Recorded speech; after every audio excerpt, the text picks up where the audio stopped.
today. We can. Excuse me, Mr. Chair. Yes, ma'am. It's Sierra. I'm having issues here. I've connected. I'm on my phone right now, but when I connect with my laptop, it says it's connecting, and then it comes up as I'm in, and it says DB. Do you guys see me in two spots? Because it's not going anywhere from there, and I don't want to use my phone all day. We only see you in one spot. Okay, the live stream has started.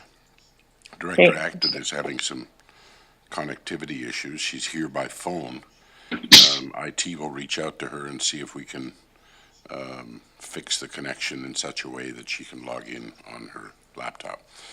So with that underway, I'd like to welcome everybody. It's 9:30. This is the regular Committee of the Whole meeting for Wednesday, August 31st for the Cowichan Valley Regional District. As always, I'd like to start by acknowledging that we are gathered on the traditional and ancestral territories of Coast Salish First Nations. And I'd like to welcome alternate Director Kate McNeil to the table. She's here for Director Nicholson, who was unavailable today.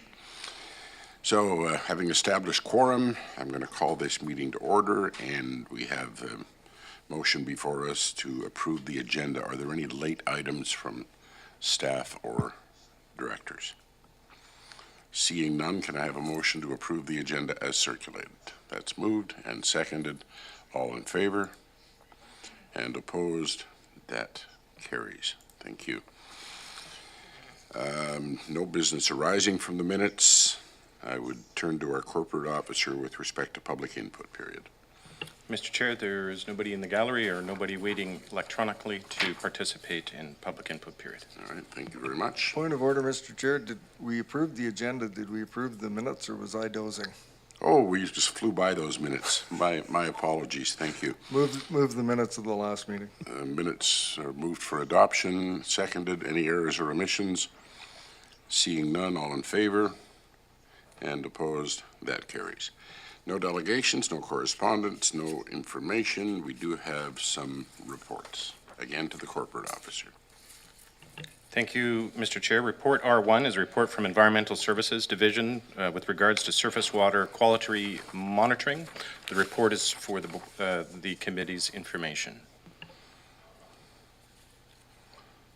Sorry, having some computer issues here. Does staff want to talk about the report at all, or do we just want to turn it over to the board if there's any discussion, or we could just entertain this as a report for information? Director Wilson.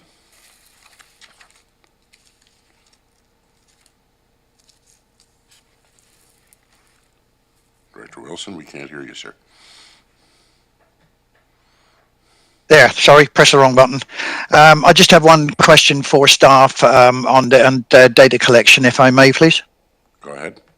Thank you. And I'm assuming it will be, let's see now, on the report, and I've got it pulled up here there with the collection of data. Will there be any filtration, or are there any filtering of the data that comes through? I see you're going to be trying to get trend lines, etc. In order to get trend lines, then there will be some filtering. So what I'm concerned about there is the filtering of any what appears to be extraneous readings, which may be thought not to be correct, if that's the right way of putting it. Basically, is there any filtering going on with the data? Mr. Lawrence, or somebody from staff. Thank you through the chair to the director to provide that high level piece up front. So indeed, this staff report, the purpose of that is to provide the committee on the progress of the surface water quality monitoring program, and we included here the province's water quality objectives, which were recently published, and attainment monitoring, but also to provide that update on the Cbrd's regional surface water quality monitoring strategy. And so to answer to respond to the director's question, indeed, we do have a surface water quality monitoring strategy where we identified locations for data gathering and included in that, to the question about filtering of data, there will be, as part of that process, steps involved in not only gathering the data and making sure it's housed within the provincial portal, but that data is QA/QC'd and follows the provincial processes for that, but also that we will be analyzing that data, so developing those long-term trends to understand how that can support land use decision making, to support development applications, subdivision applications, as well as our community planning practices going forward. So indeed, that review and quality check of data is a key component of the stream of process that's involved there. Good, that's great. And then if I understand that correctly, then any filtering will be to a standard that has already been well established in the past. Okay, that was an affirmative nod. Thank you. Director Acton, welcome. We can see you. I hope we can hear you, and I see you had your hand raised. You're next. Thank you so much, Mr. Chair. I see you too. I met with staff a couple months ago, and we discussed this report coming forward and the possibility of discussing a regional invasive species aquatic strategy. So I'm wondering, is this the time to ask staff to be directed for that to be included in this function? It's always appropriate to ask the question. I'll turn to staff. Thank you, Director Acton, and through the chair to the director. It's a timely question. As it turns out, we do also have a staff report coming forward to an upcoming committee meeting in early September with an update on the invasive plants program, including the monitoring of the plant that's currently under the bylaw, a recommendation for expanding the scope of the bylaw, as well as an update on invasive plants more broadly within the region. So there'll be that will be coming forward to committee. Thanks so much. So, Director Acton, I'm assuming then that you don't want to amend this to add that to it. You'll wait for that report. All right. Any other hands? Thank you.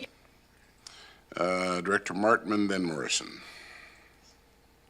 Thank you, Chair, and through to staff. Thank you for the report. And I'm interested in the ability or when the Cassidy watershed might be looked at and included in the quality monitoring, as well as any information on a bioregional approach to that watershed. Thank you, and if I may, through the chair to the director, that is an important component of the drinking water and watershed management program to look at all of the watersheds within our region, including those that you mentioned, the Cassidy area watershed, and we do have water quality monitoring identified within those watersheds throughout our region. So that's a key component, as well as so that's for the surface water quality side of water quality. The status that we're currently in is that the actual implementation of the water quality monitoring strategy is pending the additional resource. So essentially having a watershed technical person join our. So we're eager to have that resource join and be able to move forward with implementing that. So thank you. You good with that, Director Martman? All right. Before I go to Director Morrison, I was remiss in not welcoming alternate Director Sandu to the meeting. I believe she's here for Director McGonigal. Your camera wasn't active when I did the welcome, so I didn't know you were here, but welcome to alternate Director Sandu. Director Morrison. Thank you, Mr. Chair, through you to staff. And I think Mr. Lawrence has sort of touched on, the implementation and where this might end up as far as the the program helping us. And I guess that's what I'd like to inquire further about. We've got numerous agencies here. We have MOE and Flinro and Island Health and ourselves, and I get that this is going to assist us in making better decisions. It's pretty much been the Wild West out here for a long time, in that if someone wanted to do a subdivision, if they proved water, then they were good to go. We can't have folks sticking straws in the ground left, right, and center, because we have had issues with subdivisions being approved and rezonings done where there hasn't been sufficient water resources available. So can you give us an idea of how practically this is going to help, directors and staff when we've implemented this and we've got better data, how this is going to assist us in making better decisions around not only this table but committees, so that we're better informed, and clearly the province isn't doing this work and someone has to do it. So you got any thoughts on how this will assist us on the ground, boots on the ground, when we get further along? Mr. Lawrence. Thank you, and through the chair to the director. Indeed, the surface water quality monitoring strategy is one component. It's one key component, but it goes hand in hand with a groundwater quality monitoring strategy as well. So when we're talking about when in those cases when we're relying on groundwater for drinking water, but also hand in hand with the hydrometric monitoring strategy and the other components of the drinking water and watershed protection program. So including how those the gathering of that data, the establishment of those long-term trends can help us characterize the watersheds, develop watershed management plans, which then ultimately helps us set those that at that community planning level. What are the policies that need to be in place? What are the appropriate land uses for areas within those watersheds to identify what are more sensitive areas to groundwater contamination or surface water contamination, to help us inform those development decisions. So right down from starting at that community level, but drilling down to ultimately being able to have data over the long term that can help us identify issues more site specifically as needed. But again, the focus right now is more on the long term and the high level understanding of that of those trends. The data that we currently have through working with the province and these partners, as was mentioned there, is that we do have some data, but what we do need moving forward is more complete data, so we can have those long-term trends. But this program also gives us an ability to own the data, so that we can ensure that it's made available to our partners as well, so that they can access that, whether they be community stewardship partners or beyond, so that they can work with us and we can collaborate. So thank you. Is there a follow-up, Director Morrison? Director Kuhn. I have a question. Maybe I'm the only one that's a little bit confused here. What I would like to see is some kind of table that outlines whose responsibility is whose. Like, we had a case where water was being disturbed, and the people living there thought it was mosaic because they were putting in a road up. It turned out not to be mosaic. So then it got Flinro, then we got Island Health involved, and I was involved, and it was like, who's actually responsible for something like this? And what bothers me is, it seems that with our water function, we're treading more and more into territory that's not really our purview. And it bugs me because we are making it so easy for the senior governments to just slough off. They don't want to do something, maybe they don't have the funding available or whatever, and it's like, well, you know, if we don't do it, local government will look after that.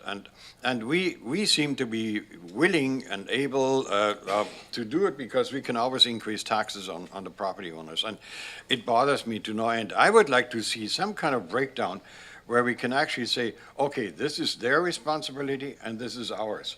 And there is such a gray zone in there, and we're treading in there, and more are we taking over from what senior governments are supposed to do. And it really bothers me. Thank you. Thank you for the observation, Director Kuhn. I see Director Wilson had his hand up for round two. Anybody else who hasn't spoken yet? Director Smith and Yanni DiNardo. Mr. Chair, I saw Mr. Lawrence had his hand up for a second. I don't know if you wanted to. Yeah, and Mr. Chair, I think Lynn was waving at you before I was as well. All right. Mr. Lawrence first in response to Director Kuhn. Thank you, Mr. Chair, and through to the director. That is a good question as well in terms of it speaks to these questions of watershed management and governance. And so prior to the development of the Drinking Water and Watershed Protection Program, the region also embarked on a watershed governance study along with a number of partners to identify among a number of the outcomes from that study was an identification of the various roles amongst these partners that work within the watershed. So to recognize that there are multiple jurisdictions with a role, whether they be federal government agencies, provincial government agencies, local government, First Nations, as mentioned, and as well as the number of municipal partners and additional government agencies related to forestry and agricultural practices. So looking at that mosaic, if you will, of all of these folks that do have a role, and so certainly we can look at that table again that was developed, and if it's of interest, that can come back to committee as needed. So thank you again for the question. Director Kuhn, follow up. Yes, I would like to see that because it'll help us in our decision making. Thank you. And I would just interject and agree. I'm not going to be at the table when that comes back, presumably, but you know, as those with a 4-year memory will recall, when the watershed function first came to this board for discussion, I said, you know, we're taking over a provincial responsibility.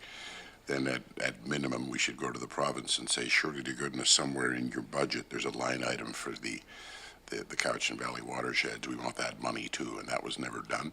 So there's some issues with that. Director Smith and then Yanni DiNardo. Thank you. Through the chair to staff, this is interesting reports with the Cowichan Lake, the Cowichan Bay, the Cowichan River, Coquisala River, and Shawnigan Lake. I also would like to bring forward that the area of Area G, that's the forested section, is also the provider of surface water for Bannon Creek, Holland Lake, Stocking Lake, Hart Lake. All of these provide water, surface water to, I think that it's a backup for North Cowichan Chemainus. There's Saltaire, there's Ladysmith, there's the Diamond area, and there's the Stamainus. And I'm just wondering where the monitoring for all of those water sources are. They aren't included in any reports here, and will there be reports coming forward for that? Mr. Lawrence. Thank you, and through the chair to the director. Indeed, those watersheds is critical to have surface water quality monitoring in in those mentioned watersheds. We refer to some of those watersheds in that general area as the Chemainus River watershed. We also have the Chemainus benchlands, which is an aggregation of small watersheds that flow directly into the marine environment. And then as we work our way north, those additional watersheds, Holland Lake, Stocking Lake, and as was mentioned by by previous director, the Cassidy, which is we refer to as the Yellow Point Benchlands watershed. So some of these other watersheds that aren't mentioned in this report, but are most definitely included in the surface water quality monitoring strategy, and have the approach taken is to begin with monitoring at the lower end of each of those watersheds. So the lower end of each watershed is gives us a snapshot of the entire watershed. It lets us it's essentially an aggregator of all of the various tributaries coming into to that main stem for each of those watersheds, and from there. What we can do is establish that long-term trend, but then if we do see issues, we can drill down and work our way up the watershed to identify where problems might exist. So again, thank you. Director Smith, follow up. Yes, a follow-up. So right now, is there monitoring for Holland Lake, Stocking Lake, and the river streams and rivers that are in those areas? Mr. Lawrence. So there is a combination of that, and part of that is related to we have to also clarify here. We have water systems water quality monitoring. So our utilities groups for our municipal partners, as well as within the Cbrd, where there is utilities that draw on water sources, they have water quality monitoring programs which they can speak to, and I see Mark's here if someone from engineering could come back and speak to that if there was interest. But when we talk about the watershed monitoring, we're talking about having those locations in the lower end of each of those systems to begin with. We do have some data in some of these systems, again, because of partnerships that were established with the province to have some existing data, but the goal here is to have complete and long-term data so that we can fill those gaps that might have occurred. If there's a specific stream or lake that there is some interest in having data for, we can come back and identify what the period of record is. That would be a more detailed data set that would need to come back to committee. But it's certainly there's a wide range of data that relates to water quality throughout the region. Again, wanting to establish the complete long-term trend for each of our watersheds. So I would add to that, just in the context, because you referenced Chemainus. I mean, our staff at North Cowichan does keep a fairly close monitoring record of the two lakes that potentially feed our system as a backup, Holyoke, and I can't even remember the name of the other one now. But, they monitor that periodically just to make sure if we have to go to a backup that we know what kind of water we're putting into the system. So I know that monitoring is going on in our context, and I'm sure it's also going on in the context of Ladysmith for sure. So I'd leave it there. Anything further, Director Smith? All right, Director Yemini DiNardo. Good morning, Mr. Chair. I was having challenges getting on this morning, but I would also like to speak to Director Kuhn and also Chair Sebring's comments. I really believe that I'd like to see the chart or the organizational chart on the funding for all of these things, and the provincial government stepping up a lot more. And over the years that I've been on this board, it's been less and less, but the taxes keep going up on both sides. So the double dipping and not having the clarity on whose responsibility and roles has been a challenge for me for years as director. So I think that the clarity for all directors when we're making these decisions is really important. Thank you. Thank you, Director Yemini DiNardo. Anybody else before I go to round two, starting with Director Wilson? Seeing none, Director Wilson.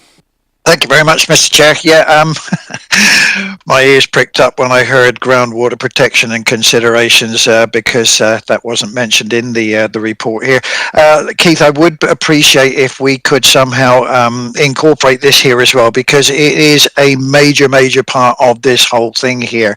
And one of the things that Director Kuhn brought up is very, it's important to say the least, because here in Cobble Hill, we had a thing called CHAITG, the Cobble Hill Aquifer Integrated Task Group, which had Flinro, the province, Island Health, and they all got together and they spent 6 months, and nothing really changed. And there's my problem right there. If we're going to do this stuff, we need to see change. We need to see that we're serious about this. And one of the things here is that the testing of the aquifers is still in the hands of private organizations. It's up to them to actually present the data. That's something we need to see change. It has to be back in our hands again so that we can continue to make sure that our aquifers are being monitored properly. So, Keith, finally, I'll get you a question there. If we could start integrating the groundwater protection systems as well, that would be a major step forward. Thank you. Thank you, Director Wilson. Any response from staff? Mr. Lawrence? Yes, so thank you through the chair to the director. Thank you for the question. The groundwater component of the drinking water and water management program is also important in terms of the having a groundwater quality monitoring strategy as well that goes hand in hand with the surface water quality strategy, and that they talk to each other. Again, there is a plan to come back to committee with an update on more complete activities related to the drinking water and watershed protection program. Having said that, right now the strategy that we do have approved for is a surface water quality monitoring strategy, but the drinking water strategy is also important. Thank you. Director Marsh. Thank you, Mr. Chair. Through you to Mr. Lawrence. I apologize if I missed it. I've been dealing with IT at North Cowichan while I'm trying to listen to the meeting. But when you say, Mr. Lawrence, groundwater quality, that I assume that includes quantity. Am I correct? So thank you through the chair to the director, and we also have Jeff joining us, and if I could perhaps defer to him, but he also had presented not long ago the hydrometric monitoring strategy for the region, which included both surface and groundwater monitoring locations. So to have both of those data sets understood, and again how those interactions are there. So indeed, also important. Yeah. Mr. Moore, did you want to add anything? Yeah, through the chair to Director Marsh. Yeah, as Mr. Lawrence pointed out, we have just done the hydrometric monitoring strategy. So that's looking at the quantity side for surface and groundwater. In 2020, it was the surface water quality. So the next strategy to complete this package is the looking at the groundwater quality too, so that we have the plan to be able to pick up the long-term trends that Director Wilson is mentioning there too. Thank you. You too. Thanks. Thank you, Director Marsh. Any other hands on this particular topic? Seeing none, this is for information, does not require a motion. Mr. Robbins. Thank you, Mr. Chair. Agenda item R2 is a report from Environmental Services Division with regards to a climate change adaptation strategy work plan. There's a two-part recommendation before committee, and I understand that there is a PowerPoint that Mr. Lawrence is going to provide. Mr. Lawrence, you have a PowerPoint? All right. I do indeed. So I will begin the screen share, if I may, Mr. Chair. Okay, I would just say to the board, best practice we have found is everybody turn off your cameras while the PowerPoint's going. It preserves the bandwidth and tends to speed that PowerPoint up. Not that he gets through it quicker, but it'll show up more quickly. And then we'll turn our cameras back on when the PowerPoint's done. Go ahead, Mr. Lawrence.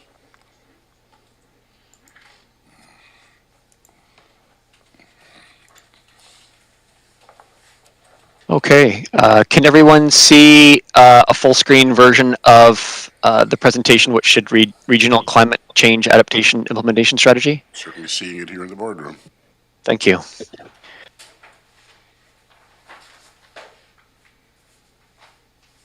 Okay, so a bit of background before as we get started here. Essentially, this regional climate change adaptation strategy, it was within the 2014 to 2018 strategic plan that the board prioritized the establishment of that strategy. And then subsequent to that, the board adopted the strategy in February of 2021 and developed the implementation, directed the development of the implementation framework, which we're presenting here this morning. Also recognizing that as components of the strategy have been completed, so specific actions within the strategy, as those have been developed, completed, we've brought those forward to the board to provide those progress updates. Essentially, the update here is to provide the sharing of the regional climate change adaptation strategy implementation framework, and also describe the next steps for completion this year, and all the while recognizing and appreciating the input that we've had from staff across divisions at the CVRD, but also with our municipal partners, as well as elected officials at this table. And so the next slide, and the slides should be advancing here, you should see one that has a flow chart with 5 phases. And essentially, we recognize that that development of this climate change adaptation strategy preceded the formal process that we have here by several decades. We've been working on issues such as drought and flood within the Cowichan region, dating way back to when we were dealing with drought in the early 2000s.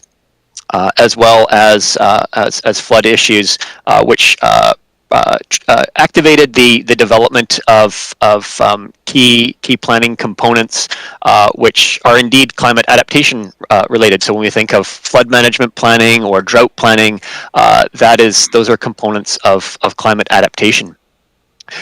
And so ultimately that work led to this understanding that we needed to have a more formal response to climate impacts, and so the development of this strategy was prioritized, and we embarked on this 5-phase process, which early on included the development of these climate projections and impact analysis. And so in those years of 2014 to 2017, we worked with a number of partners, including the Pacific Climate Impact Consortium, to develop those projections, which included 16 key recommendations, which were approved for moving forward with implementation. Some examples are included here, as noted on this slide, with using those projections to be considered within all of our master planning processes, but also to include them in water security planning and map those areas that are affected by hazards, including flooding, erosion, and landslides. And so that led to the second phase of work, which is noted as vulnerability and risk assessments. And so included there was a series of work that we've had funding from senior levels of government to be able to do coastal and river flooding and landslide assessments, but also completed for the region through the Emergency Management Group wildfire risk assessment. All of those completed, and some of these still ongoing when we think about some of the work that's going on in the Chemainus watershed, for example. Hand in hand with those assessments, we also had this development of a natural hazards risk policy to support the decisions that are made as it relates to natural hazards and land use decisions within those hazard areas, so that the CVRD has thresholds that can be applied. Those phases leading to the development of that strategy. So several important years of work that included a series of workshops with all of our community partners, including community service groups, various levels of government agencies, as well as our municipal partners, providing key input, and folks around the table here to identify and clarify those impacts, but also to build goals and objectives, actions across a number of theme areas, which we'll walk through and revisit in a moment. Recognizing that not only is adaptation important when it comes to climate action, but also the mitigation side. And over the years, there's been some key progress on the mitigation side, and they're noted here in terms of some of those actions that municipal partners have been taking, as well as more in more prior years, the development of a Cbrd, strategic energy management plan, and a regional energy strategy, recognizing that the adaptation strategy is really primarily about adaptation, but that there can be some overlap in those actions. The development of implementation strategies is the focus of the work that we're working on right now, which we'll talk about in a moment. And so, recognizing that that within the current corporate strategic plan that we're working under, there are actions within the climate strategy that are linked to each of those themes within the corporate strategic plan. So, because climate impacts are so broad and encompassing in a number of ways, we'll see how these actions link to all of these themes of livelihoods, commitments, environment, infrastructure, and communities. But there's also links within, as mentioned, between mitigation and adaptation actions. So that overlap of some actions will help us not only reduce our carbon footprint, but also help us prepare for climate impacts to come. And so we'll talk about some of those examples as well. And also recognizing that there's overlaps with some of our existing planning processes, and there'll be numerous overlaps with, for example, asset management planning and active transportation, as well as water supply and liquid waste planning. So the strategy to summarize that, essentially for today, is that we had developed this vision within the strategy, which is reflective of not only the corporate strategic vision, but also the visions of our official community plans across the region. Included 5 goals and 39 actions across 5 theme areas. And so again, the purpose here is to be able to show how comprehensive the work is, but also to be able to highlight that there's progress being made in some of these areas, and the detailed attachment also includes notes about resources that are needed for each of these actions, and how budgets are coming forward for those actions by the groups that are leading those and working on those activities. To walk us through some of these priority actions, so looking at those 39 actions, but then boiling it down to the 22 high priority actions, walking through across those 5 thematic areas. And this first thematic area that we have is resilient gray and green infrastructure. And so some of the key actions that we have here, and in particular the first 2 actions, are linked to asset management. So when we talk about conducting climate risk assessments as part of asset management planning, but also documenting those assessment results into sustainable service delivery plans, the next 2 actions that we have in this theme relate to including climate change considerations into both engineering standards and the planning tools that we have, development permit area zoning, development guidelines and bylaws. And then the next two actions are about links between watershed planning and infrastructure planning through both rainwater management and integrated flood management plans. And so for the next 2 years, highlighting a number of these actions that we're already embarking on with municipal partners to move these forward. And so again, providing a summary here of some of these highlights. There's more detail within the attachment and within the original strategy itself. Some more of these high priority actions that we have in community health and emergency management. And one of the key actions that will support a number of other actions within this theme is this development of a hazard, risk, and vulnerability assessment that our emergency management division is leading, working with municipal partners. It allows for a number of other components to flow from that. Also key here is establishing a monitoring system for the current and forecasted flood, drought, air quality, and weather. Again, working with municipal partners across the region to identify the appropriate locations for those, as we talked about earlier with the water quality, but also with the water supply, both ground and surface water.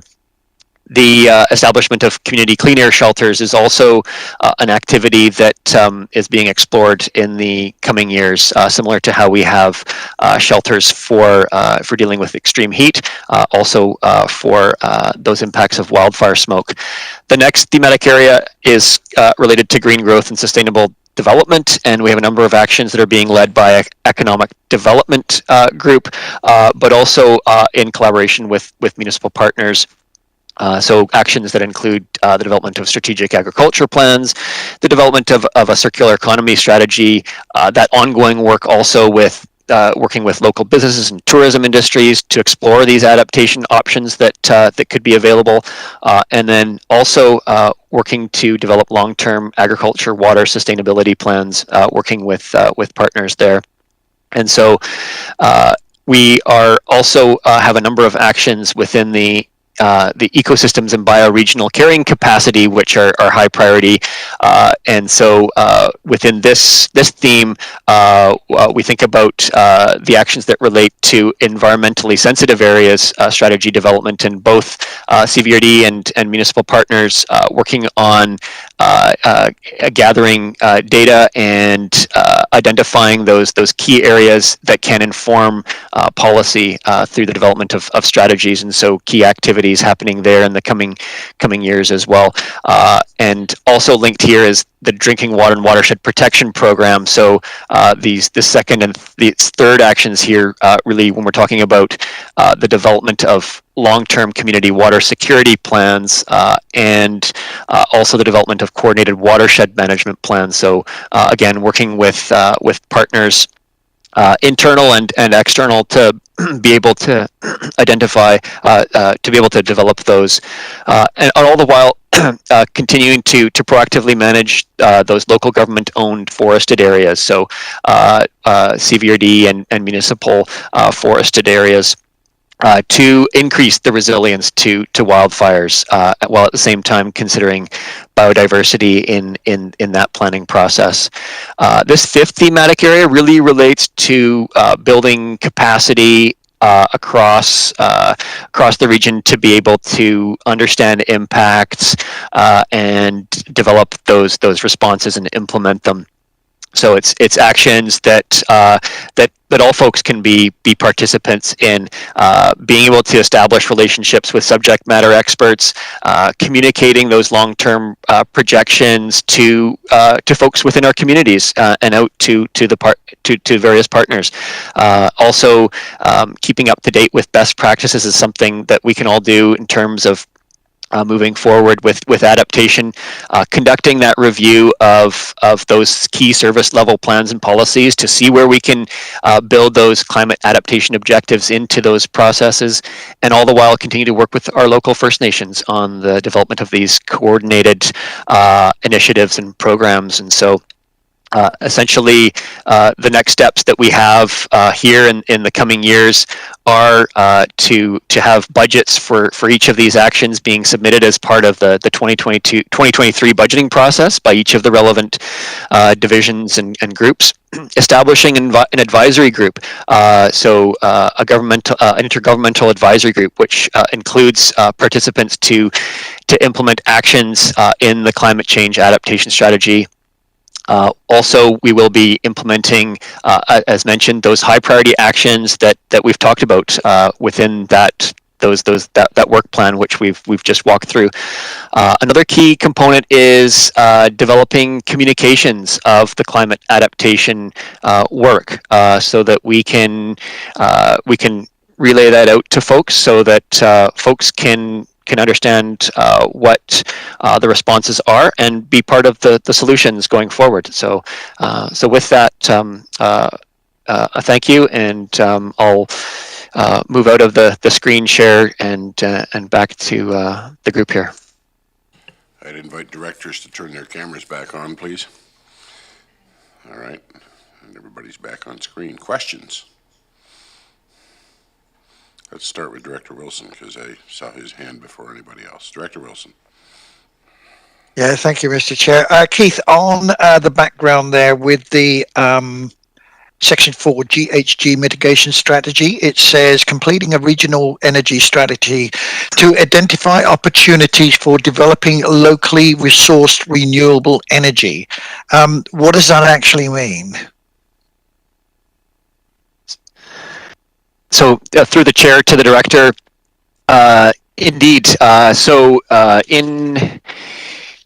When we several years ago, and in fact in 2012, we had worked to develop a number of reports, and we have those available to folks if as needed to dive into more detail on those. But to understand how we can support energy security essentially within the region. So what are those renewable energy sources? Where can they be tapped into, and how could they be developed out? But to get to that stage, it required a volume of study to understand our current energy framework, so that we could have some recommendations for moving forward with another approach to energy within the region, so we can have those other sources. So indeed, a piece of work that was important for helping us understand that. So yeah, doesn't really answer my question. What do we mean by locally sourced renewable energy? Are we talking solar? Are we talking geothermal? Yeah. What kind of things? What are we looking at here? yeah, so essentially, in that report it included wind, solar, and geothermal energy sources. Okay, thank you. Director Marsh. Ooh, that came faster than I thought. Thank you, Mr. Chair. Through to Mr. Lawrence, I noted with great interest this week that the BC government is claiming they have $1.3 billion in surplus.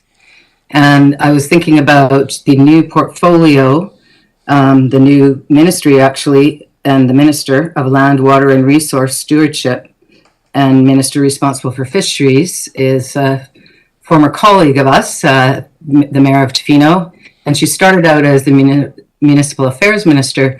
So I guess I would suggest, I don't know if you need a motion, that you contact her and see if we can get some of that, leverage some of what we're doing here and get some support from the provincial government. I have no doubt if it's possible, she will make it happen. So that's one thing. And the second thing was, I've just been trying to figure out why apparently my email has not been sending things out. So you might already know about the zero waste conference in Vancouver. But if you don't, it's on, I think, the 27th and 28th or 28th and 29th, and there's a virtual option.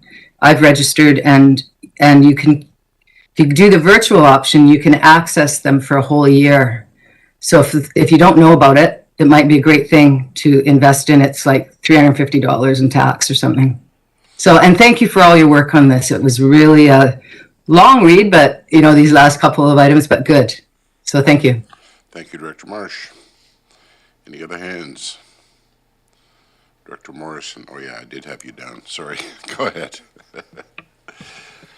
Thank you, Mr. Chair, and thank you, Mr. Lawrence's good report, exhaustive. A couple of questions. I just want to know about the urgency of having the resolution that's not on the floor yet passed. You're aware that I had numerous challenges in attempting to digest the information in the attachment, and I'm not comfortable in approving a work plan that I haven't fully read and digested. So I'm wondering if there's any issues with this being contemplated at the next board meeting. That was one question, and the second question is, and it's kind of contained in this. You mentioned those locally sourced alternative energy opportunities, but one of the challenges has been that a number of years ago, the provincial government, or BC Hydro, stopped the purchase of projects for buy-in and feed into the hydro system. And unless you already had an in-stream application, they weren't looking at new sources, and this was likely to create the demand and the need for Site C. So where are we at, or do you have any knowledge as to whether or not if we start to encourage and support the kind of alternative energy opportunities that could become available, whether or not there's actual markets for those to feed into our hydro system? Thank you. Mr. Lawrence. So thank you through to through the chair to the director. So indeed, that is a good question, and as an example, to respond, we have been working with Didadat First Nation to support their project to do a renewable energy assessment for their community, but also more specifically in a tangible way, what they're doing is doing solar energy installs. There was that decision, as mentioned, in terms of not being able to put energy back into the grid, but they have been able to use those energy sources locally. So there is still that opportunity there for many of these energy sources to be used in a valuable way. But in terms of where BC Hydro might go, or the regulators might go with these decisions, that would be likely the subject of a more detailed discussion and information perhaps that they could provide in terms of how that market could look. But yeah, that's essentially where we are with that, and if yeah, so that's what I can say at the moment. There was also another part of Director Morrison's question, and that was to the urgency of the recommended motions here. Would it derail things if we put this off to the next meeting?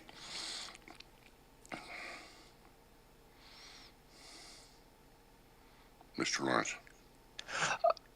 So indeed, if there is a motion that the board, the committee wishes to make in relation to funding, then we don't have any concern on that. That's up to the committee. But from the staff point of view, if they want to go forward, we can receive that direction.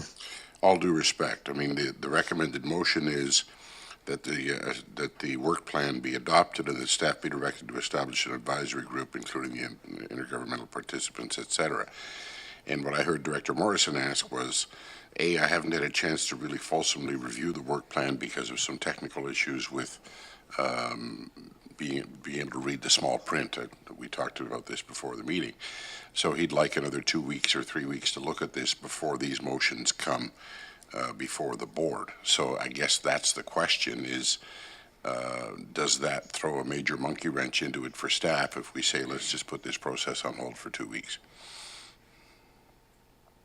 Yeah, and through the chair to the directors, indeed, this is on one hand, we have urgency to respond to climate impacts, but it's also a long-term process and it requires thought and careful consideration of all of these options. And so we appreciate the reflections from each of the directors on this process and the attachments. And so if again, we don't have any concerns with that approach, if that's the direction of the committee, and if other staff wish to comment on that approach as well, I would turn to them as well for those that are here. I see Mr. Moore has popped up. Mr. Moore? Thank you, Mr. Chair, and I would just add that I guess the implications of delaying the work plan, I don't believe they're too significant. We've got some materials in the 2023 budget materials related to implementing this work plan. So by the time those come forward to the appropriate committee for review, I think you'll have had a better chance to digest the work plan by that time. Thank you. Any other hands? Because I do have a comment that I'd like to add into that as well. And I'm not seeing any other hands. I'm going to put my, to Director Yanni DiNardo, you go ahead of me. Go ahead. Thank you. What were the challenges of not being able to read this report? Like, I'm hearing there was challenges. What were the challenges? Because Director Morrison. He was the one with the challenge. Thank you, Mr. Chair. The format that it appeared on our computers made it so that we had to dramatically expand the print in order to be able to read it, which made it very difficult to digest the material because of how you had to move your screen back and forth, and basically after about 10 or 15 minutes of jumping back and forth with the expanded screen, I gave up. I understand other directors did as well, and I want to have a firm grasp of the work plan before I approve it. Thank you. We do have now a printed copy here in the boardroom for those of you who aren't here, and it's it looks like 4 big 2x4 sheets laid out, and I walked over and had a look at that while the PowerPoint was going on, and even there the print is mighty small, so there's a lot of information in those tables, and I was also somewhat challenged in trying to read those on my laptop. Okay, thank you. Director Marsh. Yeah, just a tip that maybe others haven't thought of yet. One of us who has a smart TV, when it's not a closed item, you can just log in to the Cbrd and look at the reports on your TV, and I can attest it's a lot easier to read those spreadsheets. Good point. Thank you very much. I'm going to insert myself here, and I go to Director Morrison's question about urgency, and I want to look at it sort of a little bit in the inverse. And that is that we are, I believe, on our second or third to last meeting of this term. And this is a major work plan that we are being suggested that we give staff marching orders to do, including inclusion of elements of this work plan into the budget for next year, which is a budget that's up for the next board to determine. We have already, and we heard it in the PowerPoint, there's already a pretty comprehensive plan that was adopted in, I believe, 2012, that encompasses a lot of this work. We've seen a lot of the work has already been done in terms of some of the hazard assessments and some of the other things that are sort of overall contained. I too wonder about the urgency of this, not in the sense of, well, if we don't do it, is it a problem? I almost look at it and say, if we do it, is it a problem? Given the fact that we have a new board coming in and who knows what their priorities are going to be. And they may be the same priorities, I don't know. But rather than bump this off to the next meeting, I would prefer that we bump this off to the next board and have them look at it and make their determination as to whether these are the marching orders that they want to give staff for If you want to make a motion, I'll second that. There are a couple of speakers that haven't spoken, particularly, I don't think Director Staples has spoken, Mr. Chair. All right. Director Staples, I'm sorry I didn't see your hand. Go ahead. Oh, that's okay. I'm absolutely in a position not moving this forward. I recognize there's not a motion on the floor, but you just bring up the possibility of there being one. And I disagree. You know, this is something that's been in our strategic plan the entire time that we've been on this board. Staff has put a lot of work into this, and climate change is accelerating. You know, again, looking at what has already been presented in terms of the amount of floods and emergency responses and that we've had to, that the Cbrd had to manage over the past few years, and it's not going to change. And so I think it's the responsibility of this board to move this forward so that the next board knows how important this is to carry on and continue the work that has started long ago, but to move this forward. And I think that that's our responsibility. And so I would like to move that we support the recommendation that was put forward to staff, or by staff, sorry. Okay, so then the motion would be that it be recommended to the board that the Regional Climate Change Adaptation Strategy Work Plan be adopted and that staff be directed to establish an advisory group which includes intergovernmental participants to implement actions in the climate change adaptation strategy. And that's moved. Is that a seconder, Councillor or Director Yanni DiNardo?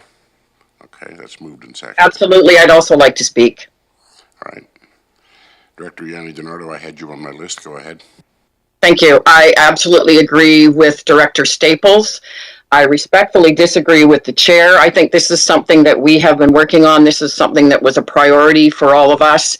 And those of us that have been working for years on moving this forward, and being respectful with staff and a long time delaying anything. We always have this in community, they're always saying we're always slow and we don't get things done, and government, well, this is exactly the reason why, putting it off. This is something that needs to happen. I think it is urgent. It's urgent in every way. And I think we need to move forward. Thank you, Director Yanni DiNardo. We have a motion on the table. Further discussion. Director Marsh. Yes, in addition, I'd just like to say that we don't know who will be at this table in the next term, and they're going to have an awful lot to learn outside of this. And if you go back to the beginning, as referenced by a couple of speakers, if you want to be well informed from right from the beginning, out the get-go, in time for the budget, that might be challenging. So I support going ahead, and then we all know the next board has the opportunity, if they're leaning in a different direction, to change their mind. Thank you. Thank you, Director Marsh. Anybody else? Director Morrison? Thank you, Mr. Chair. I absolutely do support the work that has been done and the tie-ins with the strategic plan and the likes. I do want to see this work go ahead, but I can't in good conscience vote for something that I haven't fully digested. And so I just want to test the House with a motion to refer to the next board meeting. And if there's a seconder, then we can at least test that. Thank you. A motion to refer to the next board meeting. Is there a seconder? It's seconded by Director Martman. Somebody calling point of order? Yes. Director Toporowski. Isn't there a motion already on the floor? Yes, there is. This is a motion to refer that motion to the next board meeting. It is in order and appropriate. Okay. On the propriety of referral, anybody need to talk about Director Morrison's motion to refer this to the next board meeting? Director Kuhn, on referral. There was a comment made that we'd have to go to back to square one. That's not right. The work that's been done is not going to be ignored and started all over again. But I do believe we are so close to an election, that this should be left up to the new board. Thanks. So I'm assuming you're voting in favor of referral. That technically wasn't speaking to referral, because the referral is to the next board meeting, which is still before the next election. Anybody else on referral? Director Acton. Thank you.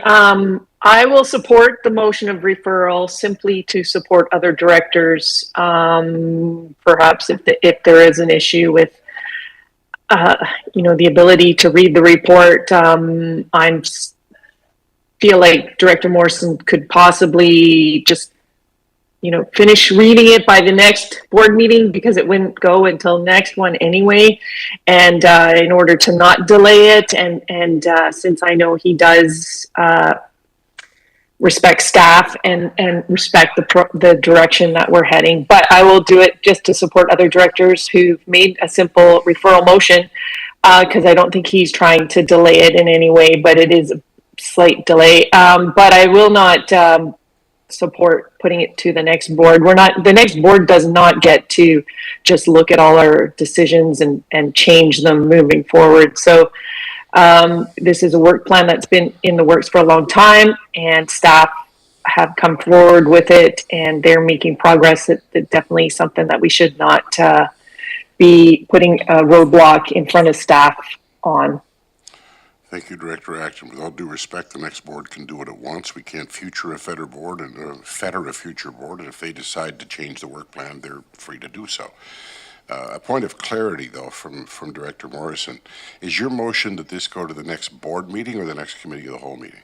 Motion was next board meeting. Okay, thank you. Just for clarity. All right. Director Salmon.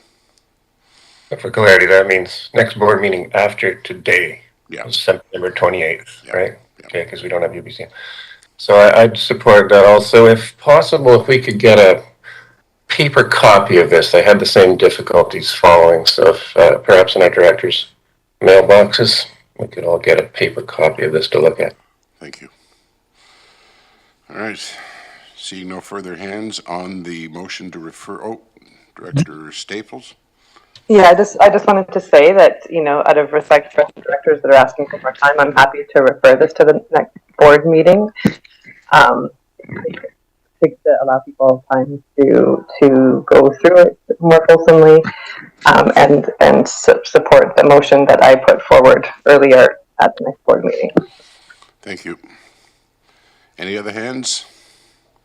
Seeing none on referral, all in favor? Referral to what? Refer to the next board meeting, And that is before the election or after? September 28th, just before the election. All in favor of referral? And opposed? Seeing none opposed, the motion carries. Thank you. Next item, Mr. Robbins.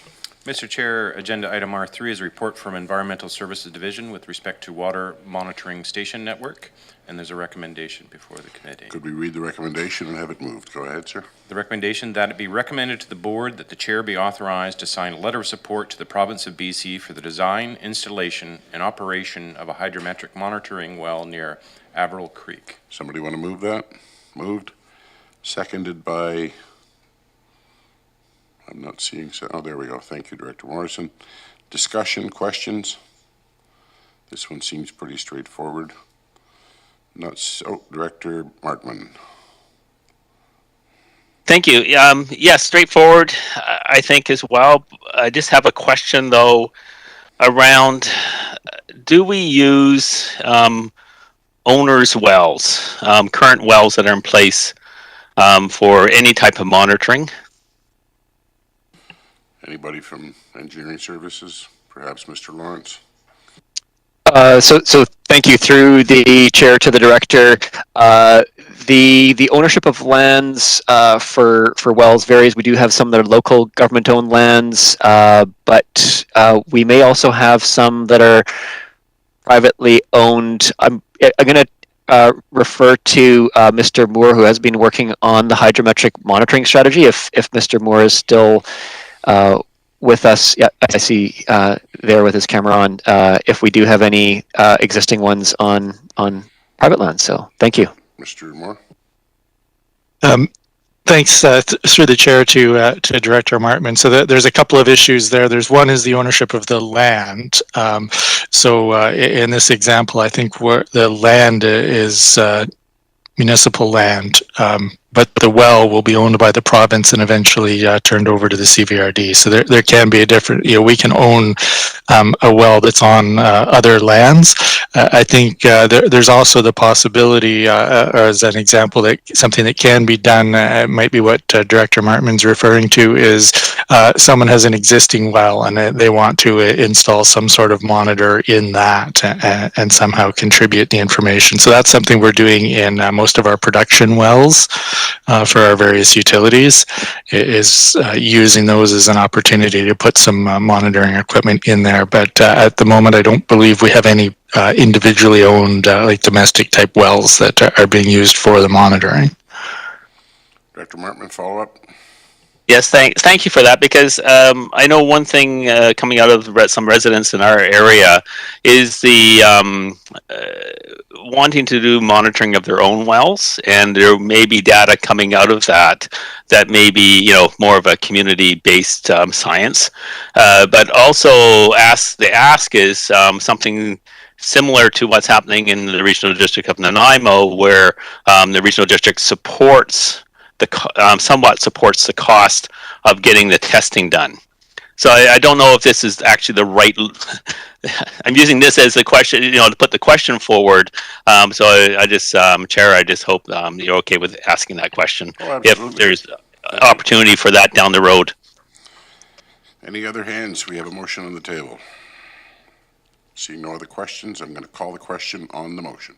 All in favor? And opposed? That carries. Folks, we've been at this for a little over an hour. Those of us in the boardroom are getting a little warm and uncomfortable. With the unanimous consent of the board, I'm going to propose a 10-minute recess. We will reconvene at approximately 10 to 11 to take up the balance of the agenda. Thank you.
Resumption of the live stream. The joke in here, if you saw me chuckling, somebody suggested the hamsters are either on strike or overheated, but we'll see.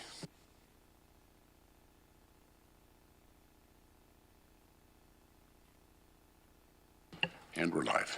We're back again. It's 10:53. Apologies for the slight late resumption. We had a few technical issues, but we're back. And we continue the agenda with item R4. I would turn to the corporate officer for an introduction. Thank you, Mr. Chair. Yes, agenda item R4 is a report from Director Wilson with regard to parkland donations allaying community concerns.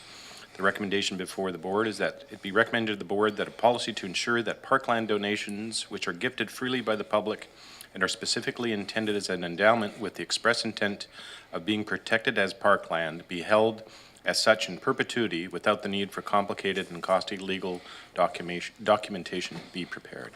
This is Director Wilson's report, so I will turn to him. If he wants to make the motion and get a seconder, he can speak to it. Director Wilson? Yeah, I'd made that motion, please, Mr. Chair, if I have a seconder. Do we have a seconder for the motion? Director Smith seconds. Director Wilson, as the mover of the motion, it's your prerogative to speak first. Go ahead. Thanks, sir. I'm not going to go through the report. I think it's the contents are very self-explanatory, and basically what I'm trying to do here is regain some of the public confidence that may have been eroded somewhat during this thing, and only in this way, I'm making it as a matter of principle, and only in this manner will we be able to regain the public trust that their wishes will be honoured when making donations to be designated and protected as parkland. And I would ask the committee to approve this recommendation. Thank you. Thank you, Director Wilson. Anybody else need to speak to this? Director Marsh.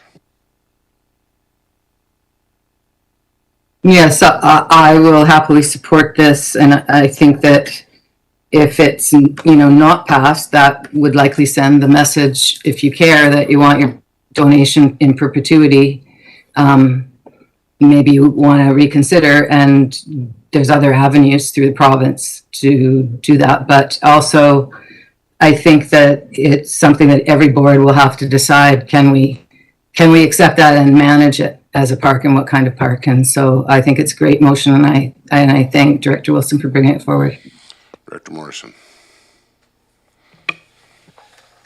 I have a question through to staff on this as far as the ability to produce a policy that can be presented to the board for consideration. Do we have any idea if this it goes through to the board and is successful, what we would be looking at as far as when a policy could be returned for consideration? Mr. Elzinga, perhaps. Perhaps, Mr. Chair, I would potentially defer to Mr. Boysen as well if he had any comment on timelines and capacity within the department to be able to provide that policy. Certainly something that staff could do and would be willing to be interested in providing more information for the board. Mr. Boysen, anything to add? Thank you, Mr. Chair. So I would just add that we could get back to the board with a timeline on that. There is considerations with other departments as well, and with other processes. But we can get a timeline, move forward to the board fairly quickly on this for the next meeting to provide some guidance on that. So we will put a plan together and for us to address that now that we've had the direction from the board. No, you haven't had the direction yet because the motion hasn't passed, but okay. Correct. I see you, Director Wilson, and you're on for round two. Director Martman. Thank you. I think the intent is good, and I can support the intent. What I don't have is information from staff on what does this mean in terms of future donations and what is it obligating the CVRD to. Just a case in point, if a land is donated by a person and 50 years from now that land is no longer suitable for the purpose of what the donation was, with all the best intent from everybody, does that mean that this can't go forward? So I like to sort of the ripple effect of a policy. So I'm not sure if that's a staff report or that gets put in with the timelines, but I would like more information. Thank you.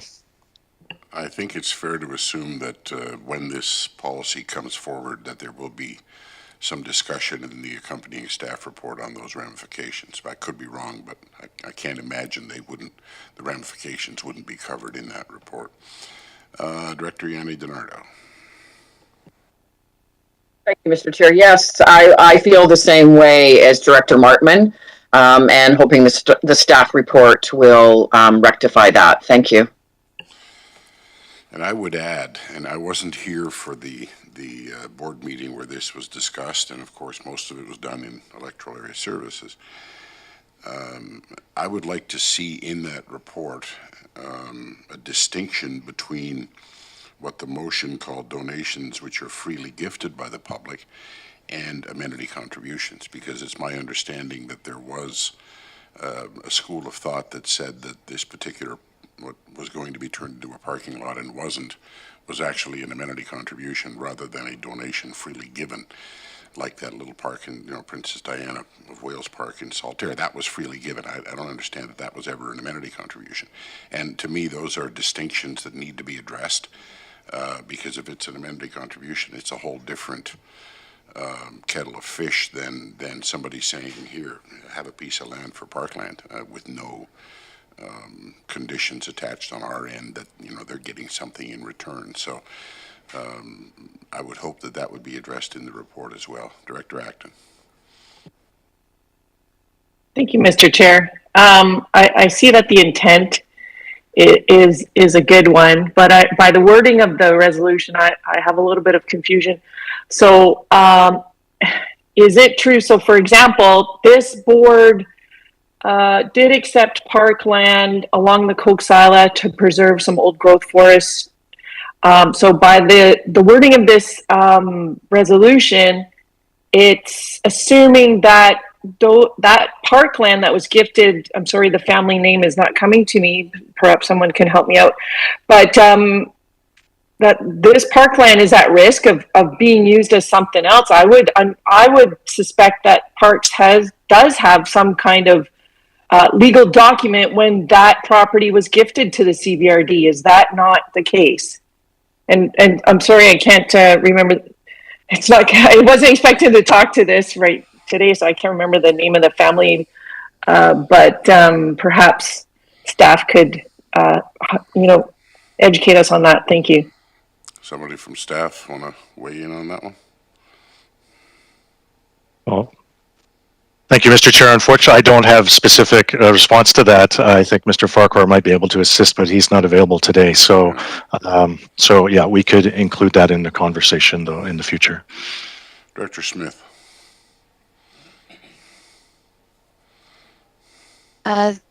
Thank you.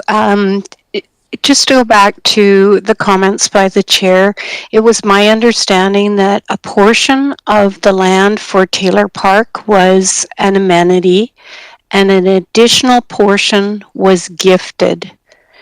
So it was not all an amenity. And that's where we've run into a bit of confusion. There is a document that was circulated that showed the contribution that was done by the Taylors. So I just wanted to correct that. I appreciate that. And as I said, I wasn't at most of the meetings where this was discussed. I just know that the issue of an amenity contribution came up, and I think it's important that we try to paint some of those distinctions in the policy and in the staff report that will accompany it if this motion passes. So, thank you. Anybody else? Director Acton? No, actually that's round two, and I've got Director Wilson to speak on round two first. Director Wilson. Yeah, thank you, Mr. Chair. I think we're delving into this far more than I expected to.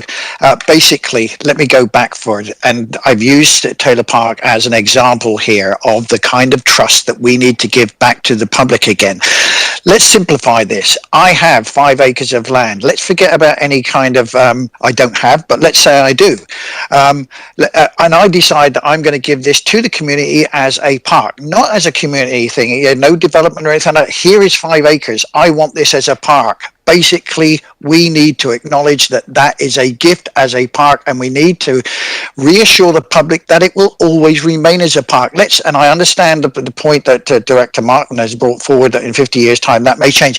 Yes, it may. But right now, we need to assure the public that if I give freely this land to you to protect as a park, we will be professionally and ethically responsible to respect your wishes. That's all I'm trying to achieve here. Thank you. Appreciate that. Thank you. Director Acton.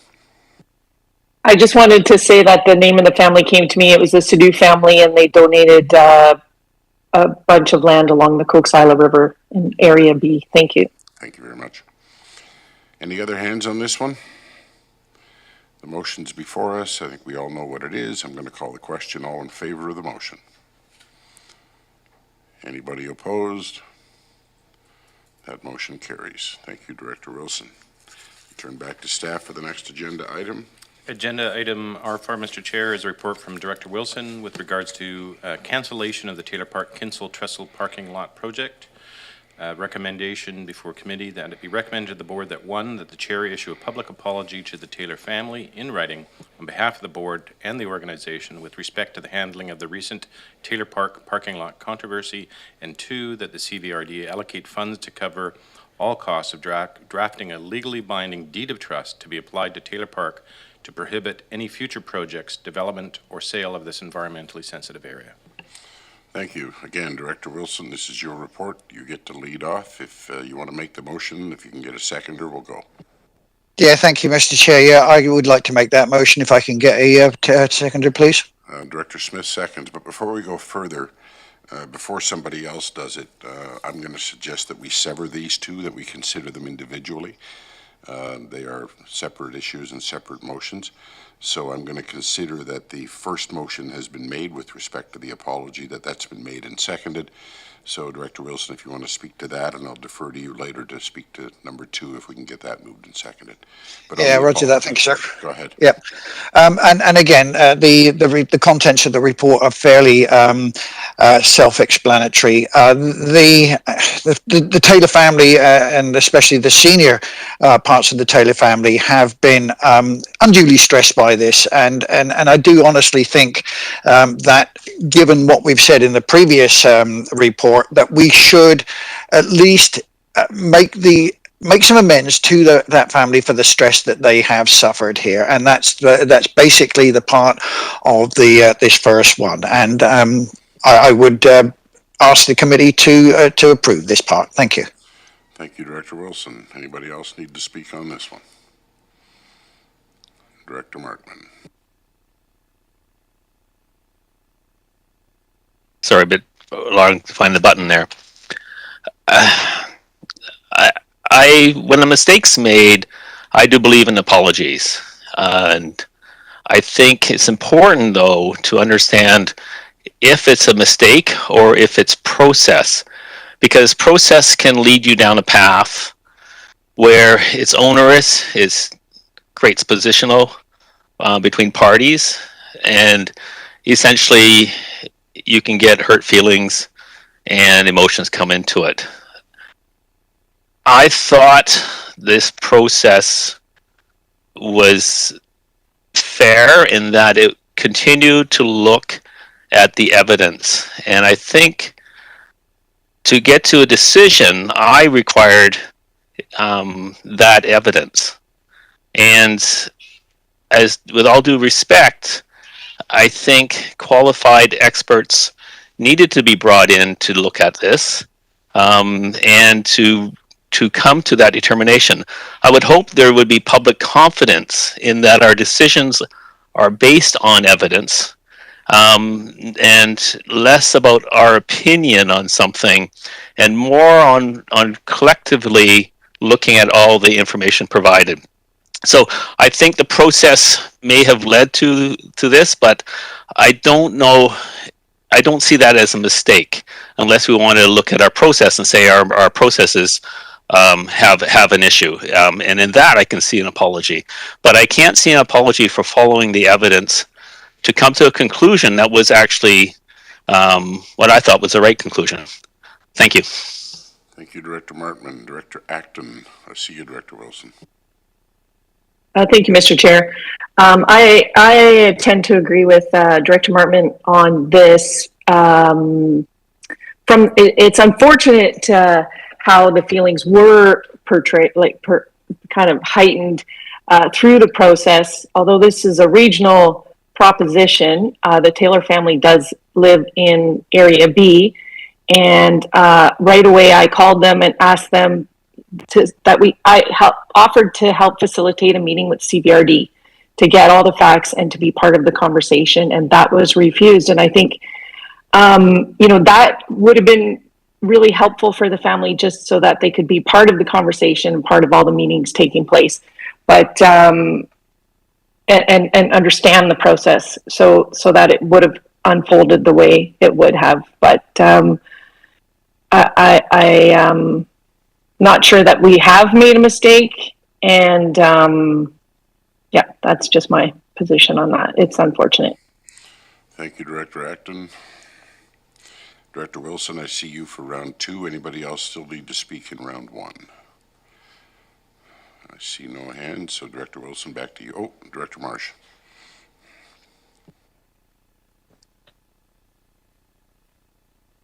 I've recently learned that there's an opinion that,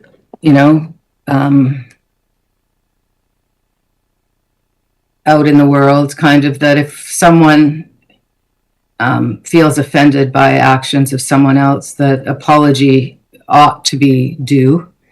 And even if the process was perfectly followed, it seemed clear to several of us when looking at that property that the initial process caused a lot of undue stress because it was pretty obvious this was not where you should put a parking lot. So I support the motion to apologize to the Taylors for the stress that it caused them. I think that it's the right thing to do. Thank you. Thank you, Director Marsh. Anybody else before I go to round 2? Seeing no hands, Director Wilson to close. Thank you, Mr. Chair. I really didn't want to go down this route, but I'm going to read from what I've said in my report here, right? As elected officials, we are reminded over and over again by senior management that it was a decision of this board that it is a fact that in this particular case, and let's talk about process here, the initial decision by this board or committee to proceed was based on information that was later publicly retracted by the originating department. But we still decided to go ahead and spend more money on a professional report. Let me go back. The process was flawed. The decision to go ahead in the first place was based on information that was later publicly retracted. The process was not followed properly here. There was no environmental report initially, and that's what we based our decision on to go forward. And with all due respect to Director Markman, and I fully appreciate his point about process, we did not follow that process. There was no report. So basically, the decision to go ahead, the process was flawed. We need to apologize to the Taylor family for that mistake. And I thank those who have spoken in support of this. Thank you. Thank you, Director Wilson. Mr. Elzinga.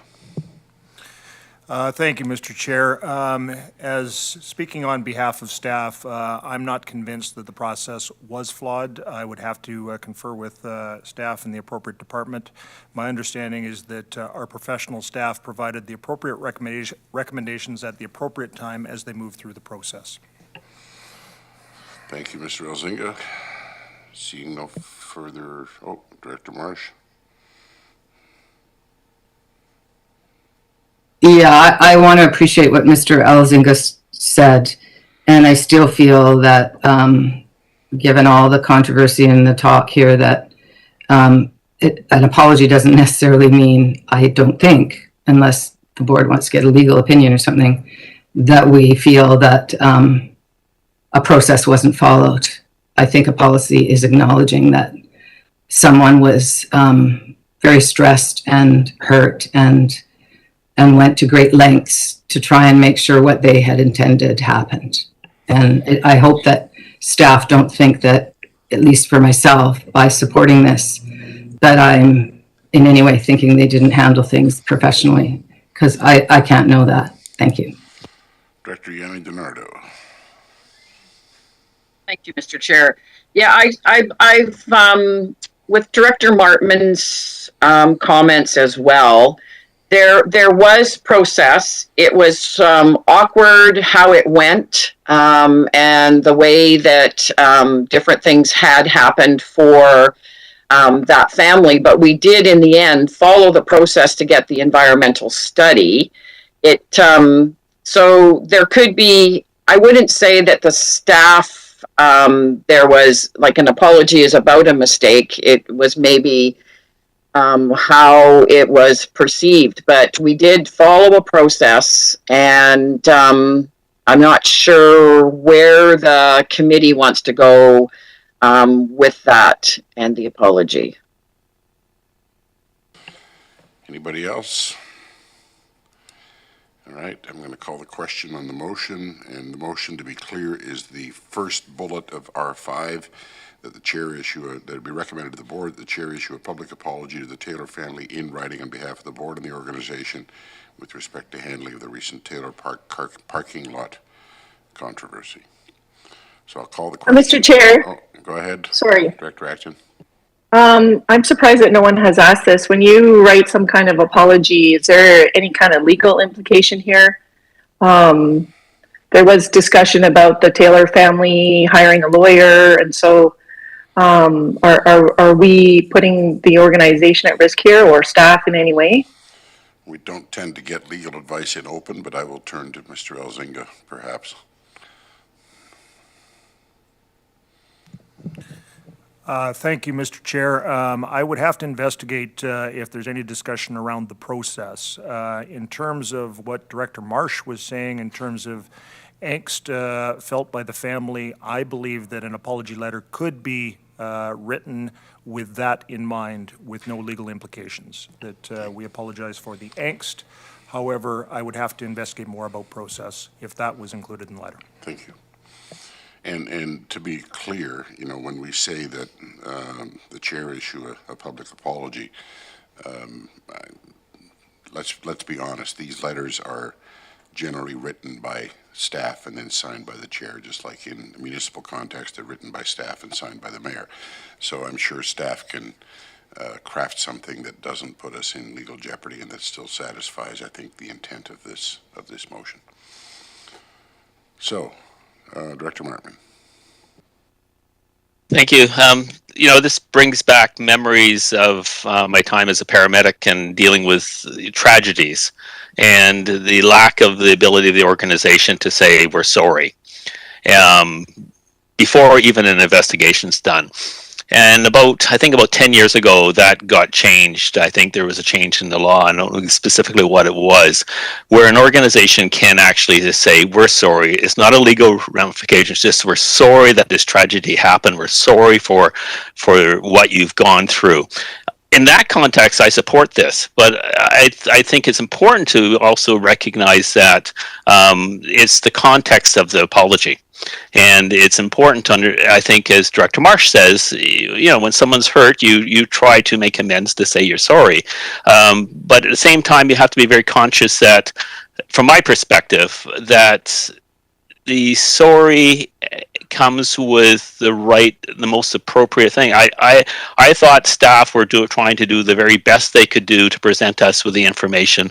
I thought, as a director, I was following the path that would provide the information. I'm not sorry for doing that. I think that that's my job to do that. But I am sorry for any angst it costs anybody. And in the future, it's going to cost angst. Our processes aren't perfect always. And we are going to run across this. Do we make an apology every time? Do we have to have a director bring it forward? Yeah, so I am sorry for causing anybody grief anytime, but at the same time, I want to be very clear about why I'm saying an apology. Thank you. Director Yanni DiNardo. Thank you, Mr. Chair. I believe our staff could write that in a proper way, and we need to be, I think we also need to be very careful. So in consideration of all that I've heard today, and especially Director Martman, I would vote for this motion, but with staff's expertise. And I think that's always assumed in any event. All right, I'm going to call the question. All in favor of the motion? And opposed? That motion carries. Thank you very much.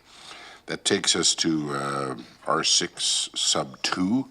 That it be recommended to the board that the Cbrd allocate funds to cover all costs of drafting a legally binding deed of trust to be applied to Taylor Park to prohibit any future projects, development, or sale of this environmentally sensitive area. Again, I turn to Director Wilson to move this, and if he can get a seconder, he can lead off discussion. Director Wilson. Yeah, thank you, Mr. Chair. I'm quite happy to bring this forward, but I would like to speak on it too, because I have had some second thoughts on this one as well. If I can get a seconder. So Director Wilson moves. Do we have a seconder?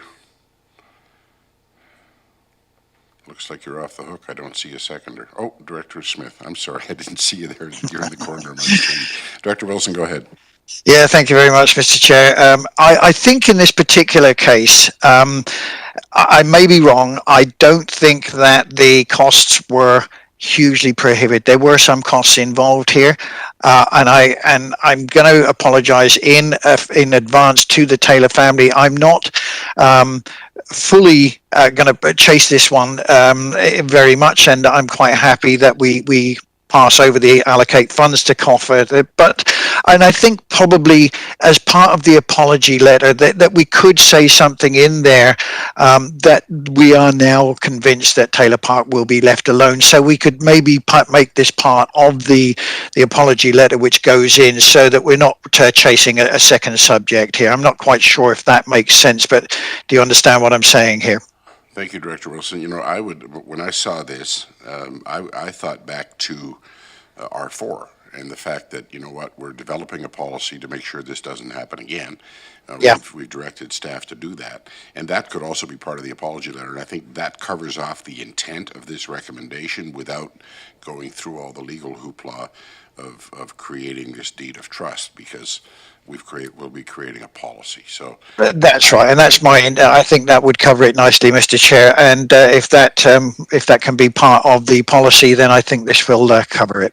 You know, I'll be just all of which to say I'll be voting against this motion. I don't know about anybody else. And I'm not really. Okay, thank you very much. Yeah. Anybody else for Director Marsh? To me, this seems like something to refer and ask staff to get a legal opinion on.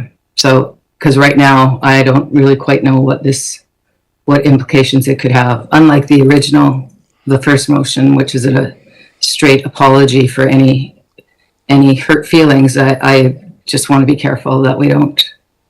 So I won't be supporting this.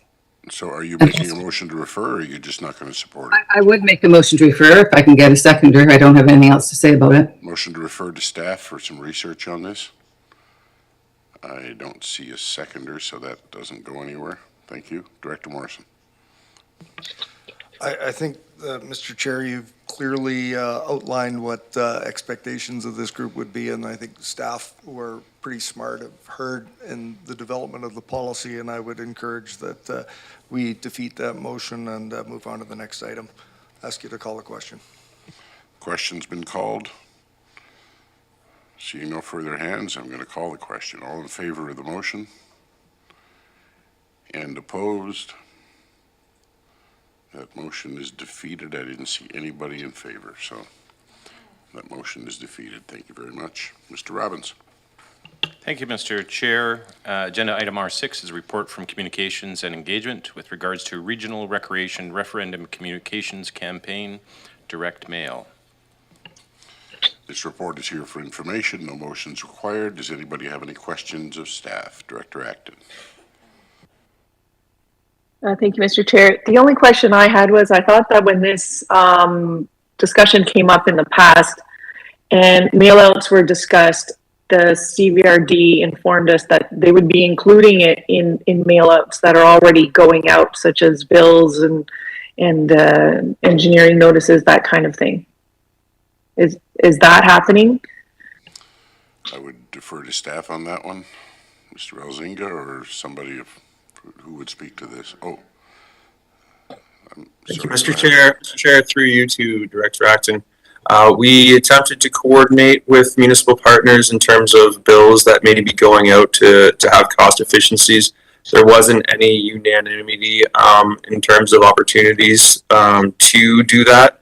Therefore, a direct mail campaign was our only option to ensure that all residents across the region were able to receive this information. Thank you, Mr. Schumacher. Just to follow up, Mr. Chair. Go ahead, and then Director Yanni DiNardo. Go ahead, Acton. Thank you.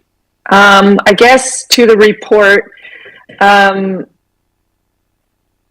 think direct mail, and I actually don't think this would be exactly direct mail because it wouldn't be addressed to the homeowners. It would just be a postcard from what I got from the report. That kind of mail does not have a strong ability to get read. So, unless it's addressed to each household, and in that case, that it becomes exponentially more expensive than a mail drop. I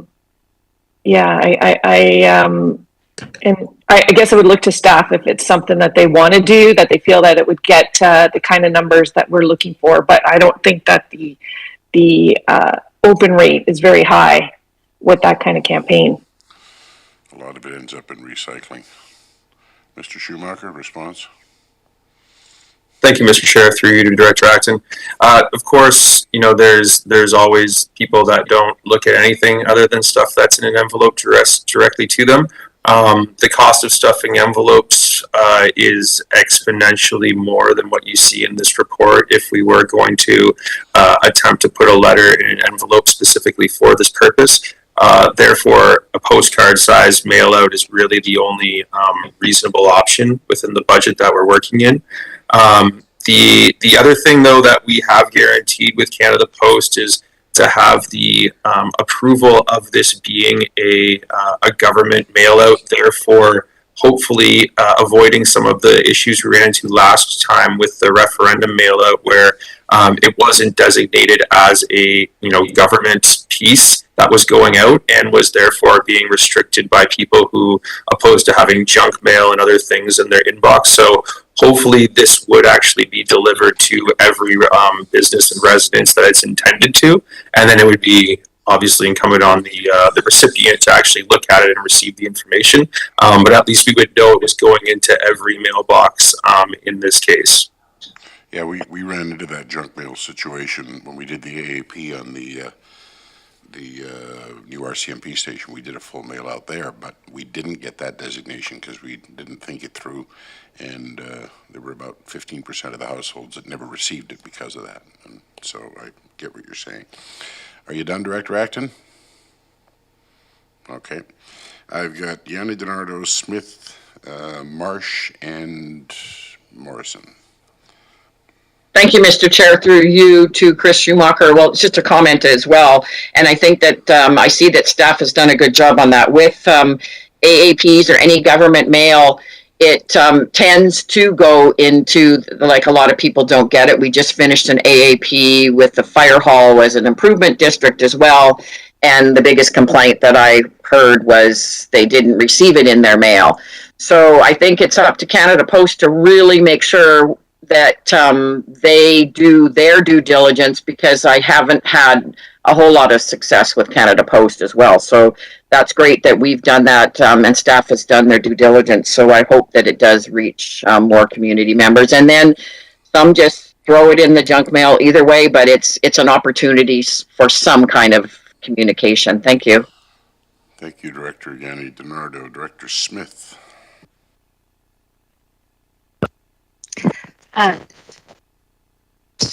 Thank you. I would like to recommend to staff that they contact Canada Post prior to sending it out. I have spoken to an executive at Canada Post with regards to these not coming to quite a few of the electoral areas, and they indicated that if you contact Canada Post, then when they receive the card, then they know that it is a government sponsored card and it's to go in all the mailboxes.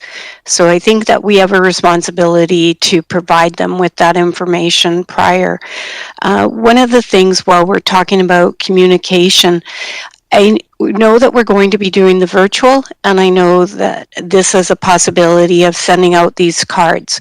I live in a community that is a very in-person community, and that is where they would appreciate much more communication with regards to this. And people are burnt out of virtual, and a lot of areas don't have the connectivity to participate in virtual, and we know that a lot of these cards will be thrown in the garbage. I think that we also need to pursue the in-person And if we need to have staff figure out the cost of the in-person, then I think I would like to make a motion in that regard if we can go that direction. Thank you.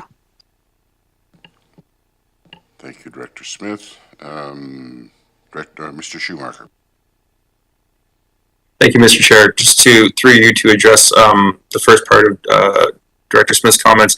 Yeah, I spent significant time on the phone walking through the mapping tool with Canada Post just to ensure that we were not going to run into those same issues and that we were going to do the most cost-effective mail out that we could. Of course, given that they don't follow the jurisdictional boundaries of our electoral areas or municipalities in their mail routes, and they're constantly adjusting them, there will be some overlap where we will inevitably mail out to people who are in the RDN or potentially in the capital district, just by the sheer way that the routes go. But I have everything mapped out and have also guaranteed with them that this will be designated to bypass those presets for people who don't subscribe to junk mail, and that it will get delivered to every mailbox in order to just make it worthwhile, because given that this is a significant expense that we'd be undertaking to the tune of between $12,000 and $13,000 in terms of what we're already allocated to doing our communications for the referendum. So we do absolutely want to make sure that everybody's going to receive this. As for the in-person, the addition of the in-person meetings, I might defer to Mr. Elzinga to speak to some of what we have planned currently. Mr. Elzinga. Thank you, Mr. Chair.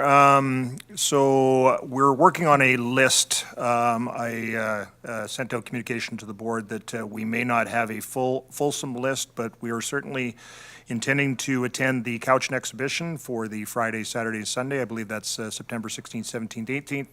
We're targeting farmers markets, and we do have dates booked for the Duncan farmers markets. There are some concerns with other farmers markets that they do not want to have political information in their booths, and so we have not been able to attend all. And as has been expressed to the board, we're looking at potential all candidates meetings as they become available. And I've been notified of 5 or 6 that have been booked so far. But as those come up and those are targeted in-person opportunities, we hope to take advantage of. So those all candidates forums, because I sort of brought this up, I think, a couple of meetings ago, because I remember when we used that particular forum in the context of the Parkland Acquisition Fund back in 2008, the first election I ran. I would encourage everybody who's running again for re-election, when you hear of an all candidates event in your electoral area specifically, to notify staff so they can drag their stuff out there, because they may not hear of all of these all candidates forums, but I think that's a really good place to do that. I take your point, Director Smith, but the point is the folks who are politically engaged also show up for those all candidates forums, and you've got a captive audience there, and then you can present the other information on this particular referendum question. Director Marsh and then Morrison. Director Marsh. I haven't really had time to think deeply about the all candidates forums, but I certainly expect that either way, this will become a question that the hosters of the forums will ask each candidate. Do you support this? This is what happened with the last 2 referendum. But what I wanted to say is I think that with the right graphic and message, which I'm fully confident Mr. Schumacher can do, the majority of people will at least read this postcard. I don't believe it's going to be a really long bunch of stuff. I think he's going to make a really great graphic design that will pull people in and realize, hey, this is where I pay. I don't know what language he'll use, but I have every confidence that the majority of people who get it will have a look at it and probably be pulled in when they find out that it could be, it's something that they need to know for voting day. Thank you. Is this part of the messaging going to be the same play fair, pay fair logo that I'm seeing on other platforms, Mr. Schumacher? Well, thank you, Mr. Chair. And through you to Director Marsh. Appreciate your confidence. Yes, everything that is going to continue to go out around the referendum is going to be very much in the same vein as what's gone out so far. As far as framing it, play fair, pay fair, and just really hoping to resonate with residents that the usage-based model is, the best option that we've come up with in working at this for multiple decades. And again, as Mr. Elzinga said, very in terms of, objectivity and just staying consistent throughout this, recognizing that there's a lot else going on besides just the referendum, but just trying to make people aware. We're going to be channeling everybody through the project site is really the kind of one-stop shop for all the information. When you visit there, Director Marsh will see that each area, including the municipalities, has their own sheet that has a graphic that represents what the cost impact based on this new model would be to them, whether that's an increase or a decrease, and shows it specifically as far as the average household value for each area as well, to just make it a little bit more personal. And those, looking at the metrics that we have so far on our project site, those have been the most accessed resource on there. And so it looks like every single person who's visited has viewed and or downloaded one of those info sheets for their area so far. No surprise, North Cowichan ranking the highest amongst the visitors to this so far, but with less than a week since we launched the site, having approaching 1,000 people, having viewed it and engaged with it so far, we're feeling pretty good about it. We'll be doing some additional promotion, obviously, throughout the month of September, whether that be in person or some paid promotion across social media, in our newspapers and other places to draw more attention to it.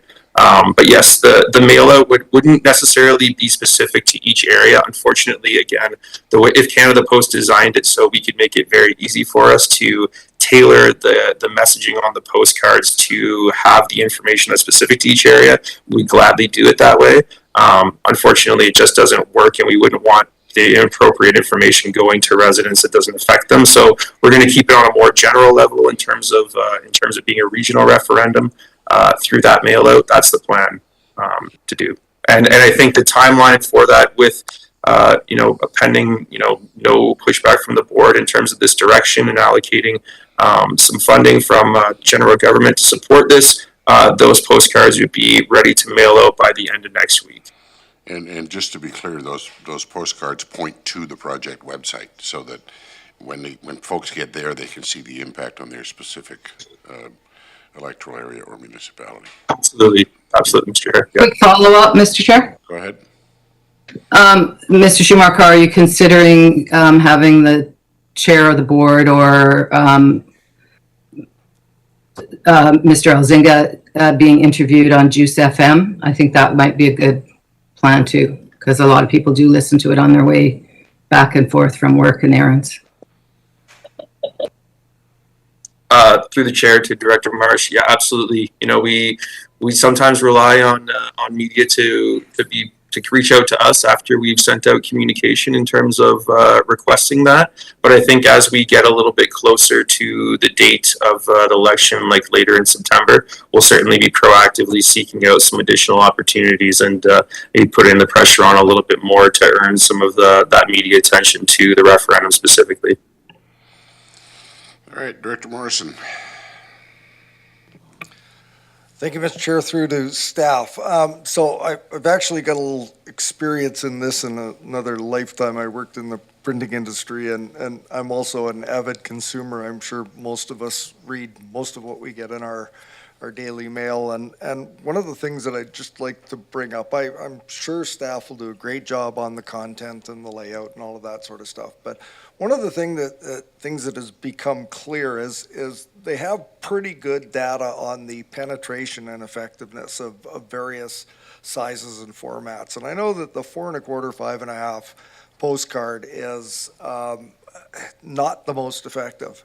And we've had groups such as the Weir group, and I know our member of parliament has done a pretty spectacular job in coming up with innovative sizes of printed material that are far more likely to achieve the penetration that we're hoping for, as opposed to people picking it up, glancing at it, and tossing it in the recycling. So I'm just going to suggest that if staff haven't, that they might look at a different format than just a postcard or just a rack card, because I know that they're almost exponentially more effective if they're an oddball size that's going to catch the attention of the folks that will get them in their mail slot. I'll leave it at that. Thank you. Thank you, Director Morrison.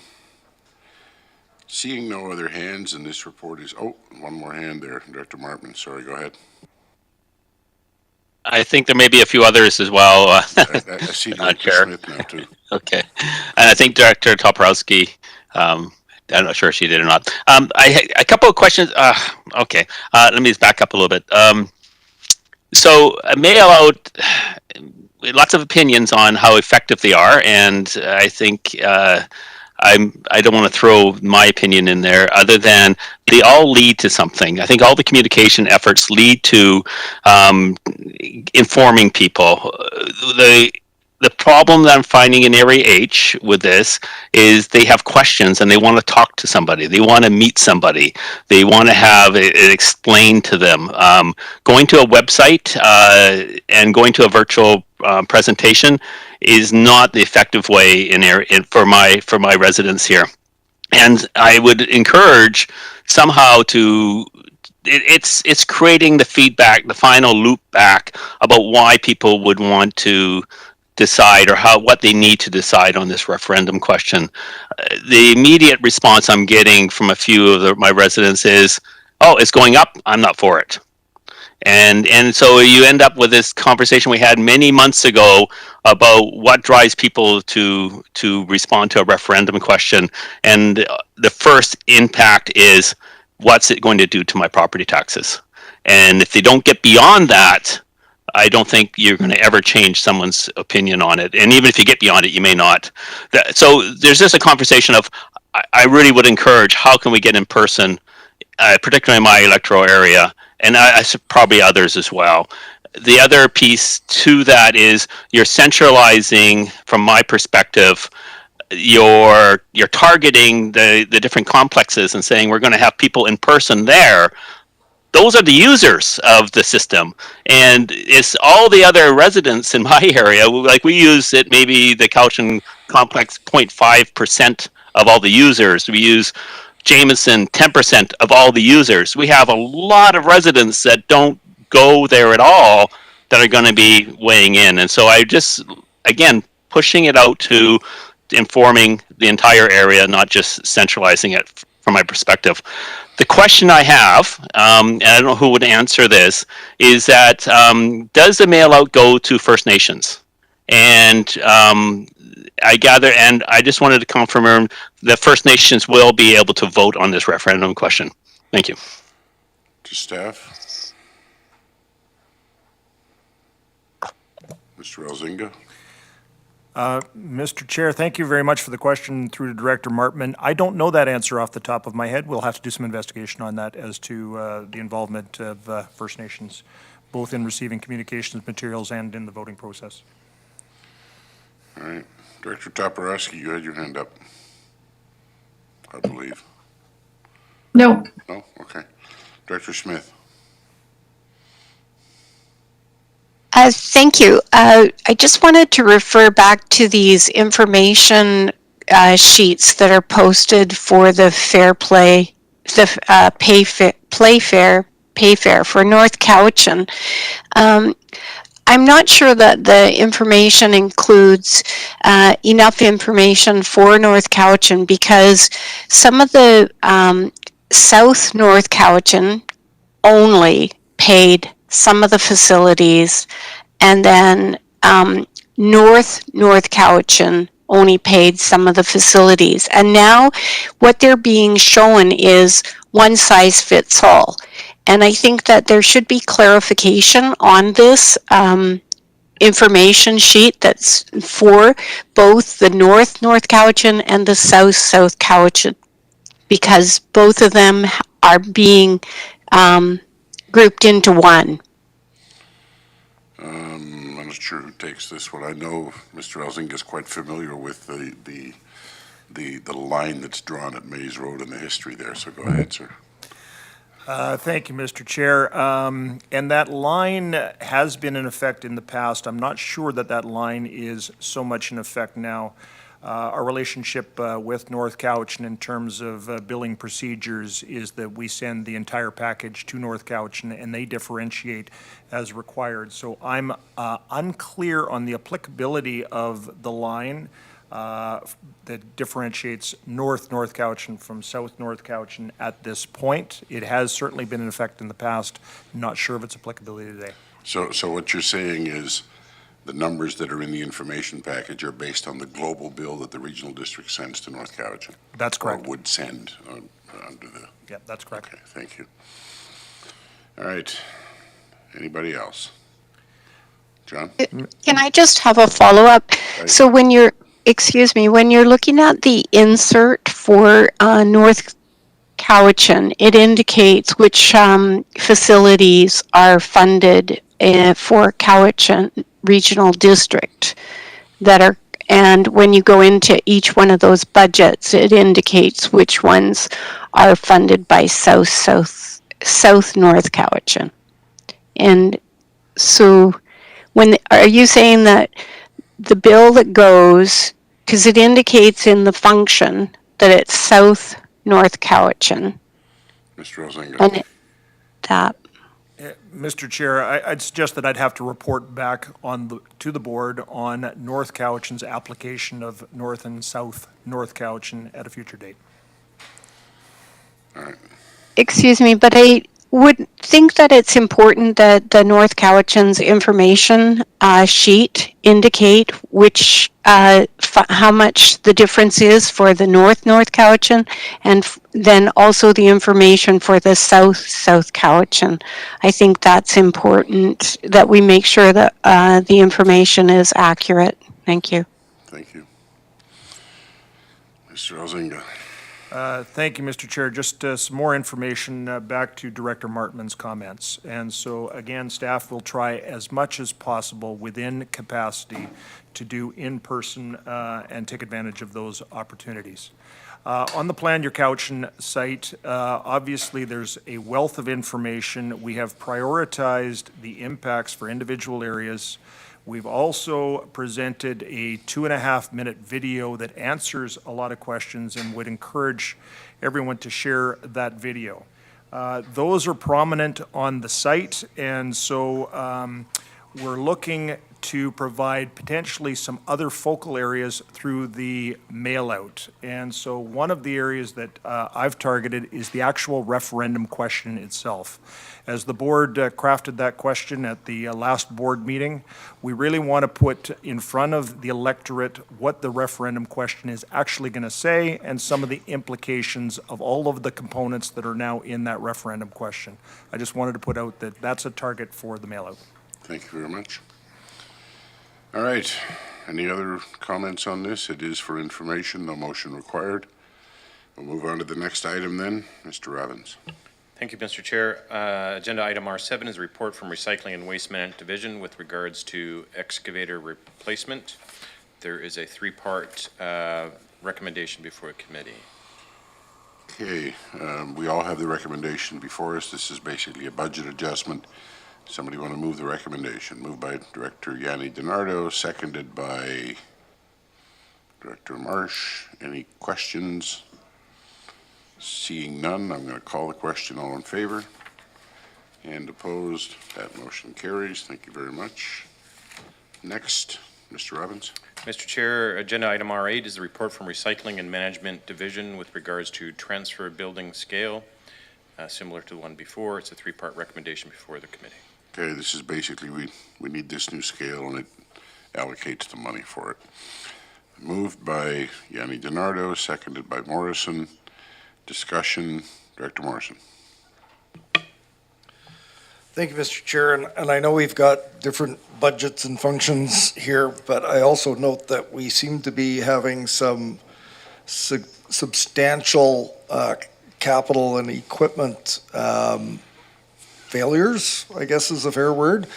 Is there someone from staff that can, maybe give us a thumbnail sketch of sort of where we sit? I didn't get my hand up fast enough on the last item for the excavator, but clearly, we've got a scale, we've got buildings, we've got our curbside pickup trucks. It's kind of a hit and miss these days as to whether our collection is going to be met due to the almost catastrophic failures of our curbside trucks on a weekly basis. So I don't want to suggest that staff are doing their best with duct tape and baling wire, but that seems to be sort of the sense in the community.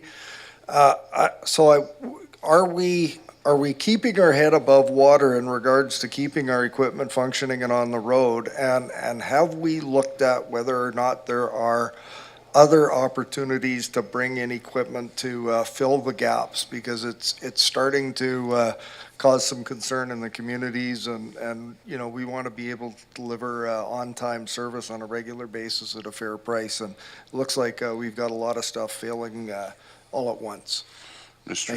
Stevens has popped up. Go ahead, sir. Thank you, Mr. Chair. Through you to Director Morrison. Thank you for that question. Yes, I appreciate the concern within our residents and the our ability to meet our mandated services. So just to bring you up to speed, we have actually reached out to a truck rental company to look at renting a truck for the balance of this year, which would give us that spare truck to ensure that we're able to get out and get the collection done on a regular basis, so there's no further disruptions to our residents. Further to that, we're also looking at a 6-day-a-week collection for our curbside program. This will allow us to do all of our curbside collection with 2 trucks throughout the week rather than having to depend on 3 trucks. As you know, the state of our trucks are in very poor condition. They have been neglected. So running with 2 trucks will allow us to take the 3rd truck, whichever truck that may be, pull it out of the service on for an extended period of time, do the necessary repairs to it, put it back into service, and then pull the next truck out of service and perform the same thorough maintenance on these trucks that's required. So that is currently our approach at this time to resolving this question. Are there budget implications of the 6-day collection and the truck rental that will end up coming back to the board for more shifting of funds like we're doing in this motion? Thank you, Mr. Chair. Yes, there's going to be a cost associated with the truck rental. The truck rentals run at approximately $10,000 per month to rent these trucks. The extended 6-day collection will not add anything to the budget. We just simply rearrange our staffing and the equipment to ensure that the collection is done. It's just extending the collection by 1 day a week. Rather than 5 days, we're going to 6 days. All right, thank you. Sorry, Director Morrison, you had a follow-up? Well, yeah, I guess my follow-up was that it wasn't just specific to the curbside program, is that are we, from a waste management perspective, ensuring that the absolute top priorities, like I understand the necessity for the excavator, but we've got excavator scales, buildings, the likes.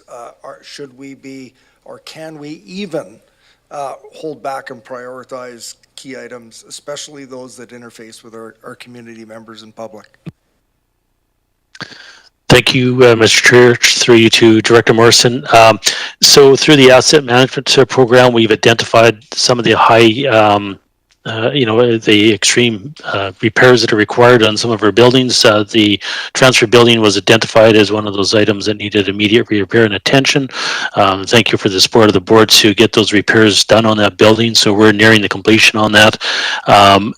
Through my process and the short time that I've been here, I've gone through and assessed the equipment that hasn't been part of the asset management program up to this point, and have brought forward the replacement of the pickup truck, the excavator, the other equipment, the loaders and the skid steers. 2 of the skid steers have been replaced over the last 2 years, so I think we're in a good trajectory now to getting back onto track.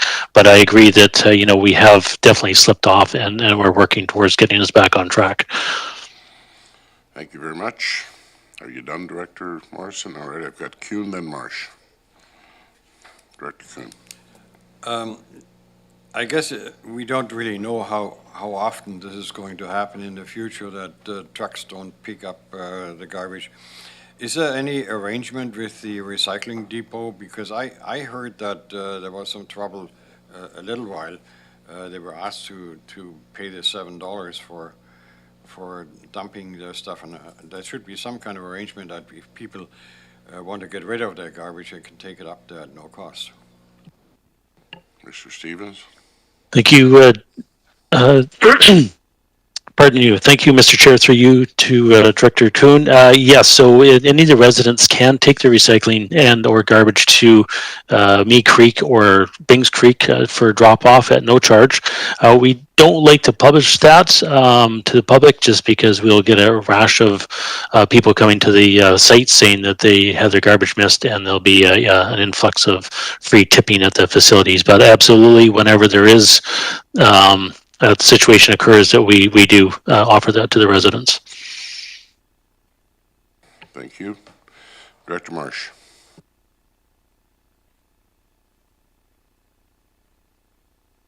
Sorry, yes, thank you, through you to Mr. Stevens. You said the rental for the third truck is $10,000 a month? Thank you, Mr. Chair, through you to Director. Yes, the rental for these trucks is approximately $10,000 a month. And you're going to rent one? Correct. And do you have an average monthly cost of repairs on the other two trucks? So the budget for the other two trucks are $27,500 per truck for the annual budget for each truck, which is below what it's costing. But the challenge is with the repairs that we need to pull the truck off the road for an extensive amount of time to get those repairs done. The concern is that if we don't rent this truck, we have had on recent occasions where we've had 2 trucks down and occasionally 3 trucks down. So to avoid missed pickups to residents, this is why we're looking towards rentals. I understand that. What I'm going towards actually is the combined cost of those and any reserves, which I don't recall if we have, for purchasing trucks. Could we not borrow and buy 2 trucks that are new and have a warranty for the amount we're spending on repairing and now renting a truck? Is that a possibility? Thank you, Mr. Chair, through you to Director Marsh. So as you'll recall, we actually put into the approached the board earlier this year with a supplemental to purchase 2 brand new trucks that PO has been issued to the company, and we'll be receiving those trucks in approximately 17 to 19 months or 24 months from now. So those trucks are in order. Yeah. I do remember now. Thank you. Thank you, Director Marsh. Any further hands on this topic? We have a motion before us. Oh, Director Smith, go ahead. Thank you. The funding is through, I assume, for electoral areas for the garbage and the recycling pickup. And I'm just wondering, are we looking at increasing our user fees for this period of time to make sure that we're still balancing this out and keeping our reserves topped up? Thank you. I'm not sure we could adjust user fees for part of a year. I think they're set for a year, but I'll defer to Mr. Stevens. Thank you, Mr. Chair, through you, Director Smith. Yes, we're putting into the 2023 budget to increase the user fees for the collection program throughout the region to assist with getting us back on track and ensuring that we have the proper maintenance programs in place and rebuild our reserves as well. All right. Mr. Boyson. Thank you, Mr. Chair. I just wanted to add one more comment to Mr. Stevens' list of actions. And, we're really trying to prioritize the customer service issues that have come up with our challenges with collection. And one of those other items was the board did approve for this year's budget to, we called it a millwright position, but we'll be having a mechanic position being posted shortly. That's just about to be posted, and that'll be able to provide us a more regular and constant eye on these vehicles so we can hopefully we intend to reduce the number of these incidents from happening. So that we think is a part of the puzzle as well. We just having to put these trucks out to for contractors and or get them serviced externally has been challenging. So this will be much more responsive. And so I just wanted to share that. Thank you. Thank you, Mr. Boyson. Seeing no further hands, there is a motion on the table. I'm going to call the question on the motion. This is R8, the recommended motion. All in favor? And opposed? That motion carries. Mr. Robbins. Thank you, Mr. Chair. There's no other items under reports or Section 9, unfinished business, new business. We have no one here for question period. There is no scheduled closed session. An adjournment, a motion to adjourn would be appropriate. All right, that's moved by Director Morrison, seconded by Yanni DiNardo, and all in favor of adjourning. See you all at 1:30 for the board. Thank you.